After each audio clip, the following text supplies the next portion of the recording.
Today we are reviewing the Derwent Lightfast pencils because a lot of people have asked me to review these pencils today, and I'm really excited to get down and have a look at all the different aspects of these pencils and give you my thoughts on them. So I was really excited to try these pencils because they do pride themselves on their Lightfast rating, and Lightfastness is so important for coloured pencil work because you want your colours to be able to last in natural light and for a long time. So let's have a look at the first thing, which is the build quality. Now, build quality is very important to me because obviously you want to have pencils that are very well made, because the better well made they are, the better that they're going to perform. Now, I just bought this set of 12 pencils, so this came in like a little set, and what I really liked about this firstly was that it came in a tin, and I like tins because they are very well protected, so if you accidentally drop them on the floor or you were travelling with these pencils, the tin is a lot more stronger than say a cardboard box. And I also like the little information leaflet that you got in there, particularly when it was telling you all of the Lightfast ratings and what pencil was what Lightfast rating. So let's take a look at the pencils closer up, and I think that they are very well made. So the thing that I liked about these pencils was the fact that the lead was centered within the wood casing. This is very important because if the lead is off centered, then you're going to get a lot of breakages, so typically like what we see with prismas. The other thing that I liked about these pencils was that they had a wooden barrel on the end of them, and again that is something that is really important because if you accidentally drop these pencils, then the wooden barrel protects the lead within inside the casing and just prevents the lead from shattering all the way up. The other thing that I really liked about the build quality was the fact that these pencils sharpened really well, and I didn't experience a lot of breakages with them. Although I wasn't particularly happy with the wood casing around the top of the lead, I thought it was a little bit fragile and a lot more rougher than the luminance pencils, for example, which are a lot more smoother. So I didn't particularly like that. But I also liked the fact that they were quite thick pencils and they were also very dense as well, so they were quite heavy in comparison to the Caran d'Ache luminance. And then just taking a look closer at these pencils side by side, the reason why I'm sort of comparing both of them is because they are both well known for their Lightfastness and they are compared a lot with each other. So I was just sort of comparing both the pencils to give you an idea of what to expect. The pencils were actually slotted really nicely into their individual slots within the tin as well, which is really good because it stops the pencils from hitting into each other and causing breakages. So we're going to test these pencils now with lots of different techniques.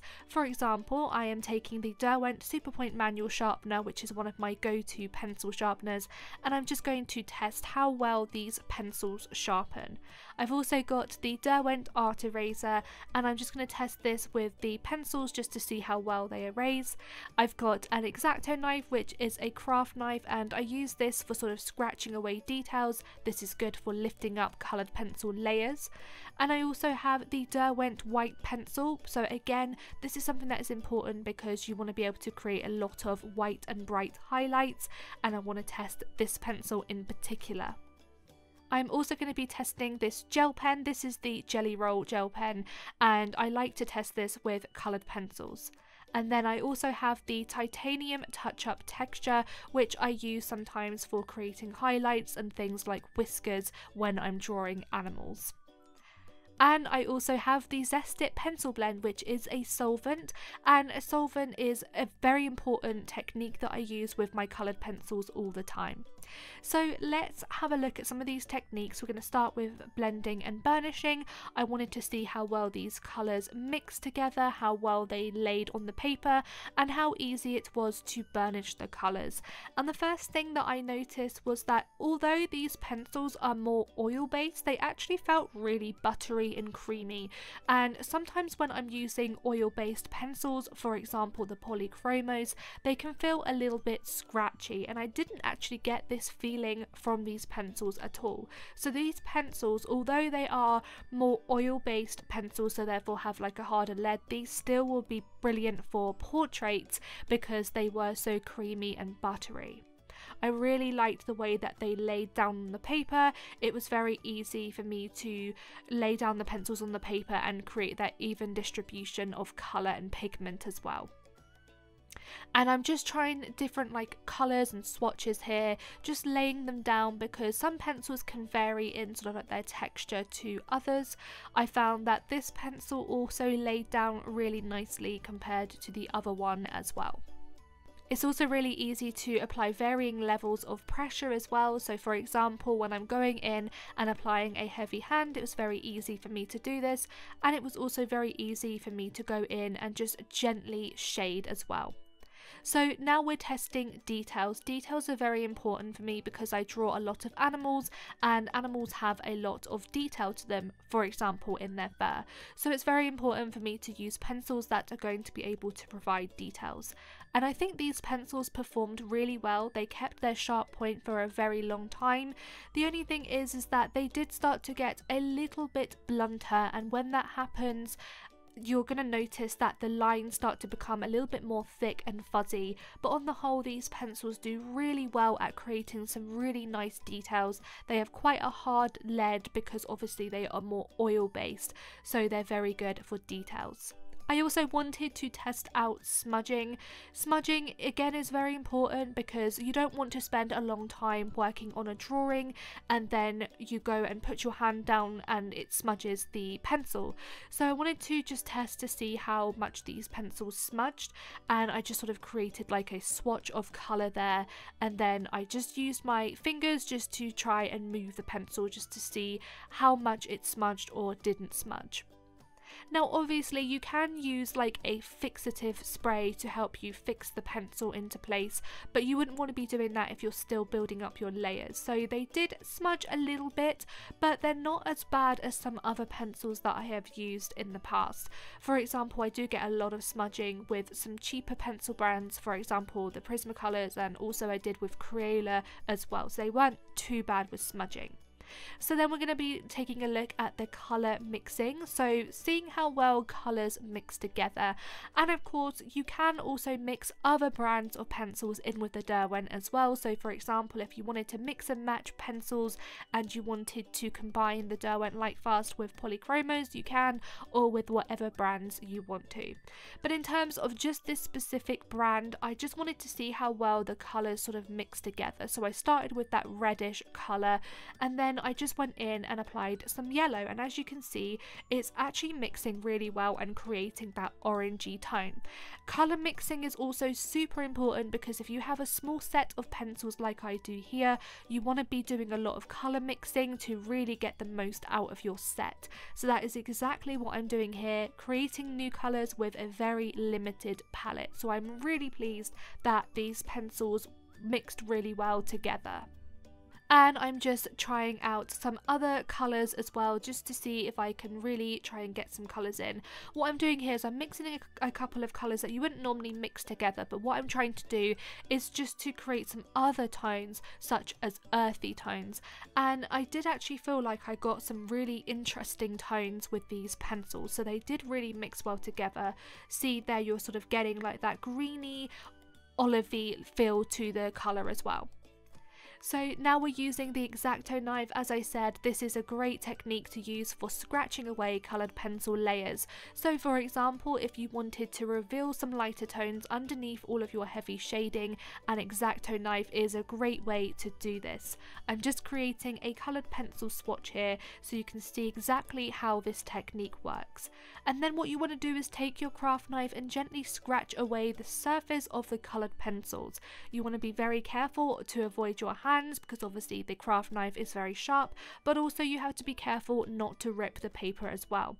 But in terms of this technique, I think the Acto Knife works really well with the Derwent Lightfast pencil. It was very easy to just scratch away and lift up some of those coloured pencil layers, and this will be really good for trying to indicate some lighter tones underneath. Next, I'm taking the embossing tool, again one of my favourite techniques to use. I use this a lot when I'm drawing animals, and what this does is it flattens the tooth of the paper so it preserves that white paper grain underneath. And then all I'm doing is just taking a Derwent pencil, this is just a brown pencil, and I'm just simply shading over this just so you get an idea of what to expect. So see how that line where I've gone in with that embossing tool, it shows through really nicely. I'm really happy to see that this works really well with these pencils because this is a technique that I use and love, and I will use this in my animal drawings. Okay, so now we're testing the Jelly Roll gel pen. I do use a gel pen quite a lot in my drawings, so it's very important that I can use this over the top of coloured pencils. It's not the most archival thing to use, but I do like using this because obviously the Jelly Roll can provide some very specific details. So for example, if I really wanted to create some highlights in very small areas such as the eyes of an animal or even whiskers and things like that, this is a very good technique to use. And the Jelly Roll actually went straight over the top of the Derwent, which I was very surprised about. I didn't have a lot of difficulty at all with getting this over, whereas I have had in the past with some other coloured pencil brands. Okay, so now I'm using the Derwent art eraser. It doesn't matter what eraser you use in combination with these pencils, I'm just taking this eraser as an example, and I just wanted to see how well or how badly the eraser lifted the coloured pencil. So if you go in and you actually make a mistake with coloured pencil, it's going to be very difficult for you to erase that mistake because you're working with coloured pencils, but I wanted to see how well the colour lifted up anyway, and I was actually pleasantly surprised this eraser did a very good job at lifting some of that pencil up. Obviously not perfect, it doesn't erase all of the colour, there's still going to be pigment there, but it will help with any mistakes. So now let's move on to the most important part of these pencils, which is their Lightfast rating. I have a Lightfast chart here, and we actually have 62 pencils which are graded at a Lightfast rating 1 and 38 which is a Lightfast rating 2. So a Lightfast rating 1 is the highest on the Lightfast rating chart. It means that your pencil pigments are going to last 100 or more years before they start to fade or discolour in natural light. So if you have like your piece of artwork that is in natural light, exposed to light, then those colours are going to last. And a Lightfast rating 2 is going to last 50 or more years. I've noticed with these pencils that the vibrant tones are more 2s and the earthy tones are more 1s. So you're going to get a lot more with your colours in terms of the earthy tones and the neutral tones in comparison to the vibrant tones. So the earthy and neutral tones are going to last longer than the vibrant tones, but that is on the whole pretty standard for most coloured pencil brands. The vibrant tones do have a poorer Lightfast rating, but even so, a Lightfast rating 2 is really good. It will last 50 or more years. So let's have a look at the cost and range of these pencils. The great thing about these pencils is that you can buy them open stock, so you can buy them as individual pencils or in sets as well. And you can buy the smallest set from a set of 12, which is the set of pencils that I am using and showing in this video. So you don't actually have to spend a lot of money, and you can just buy the basics in terms of just a few pencils here and there if you want to try them out but you want to save some money as well. So I actually get my pencils from Amazon, but you might want to shop around. There are other places that do these pencils. Some places might be cheaper than others, but I got this set of 12 pencils from Amazon. It cost me around £27, so in dollars that's probably about $35 or so. So yeah, I don't think too bad in terms of the cost. So I really hope that you did enjoy this video, and I hope you enjoyed this review. I really love these pencils and I would definitely say to give them a go. But anyway guys, thank you so much for watching. Please do subscribe to my channel and turn the notification bell on as well. And as always, keep creating and I will see you soon. Bye guys.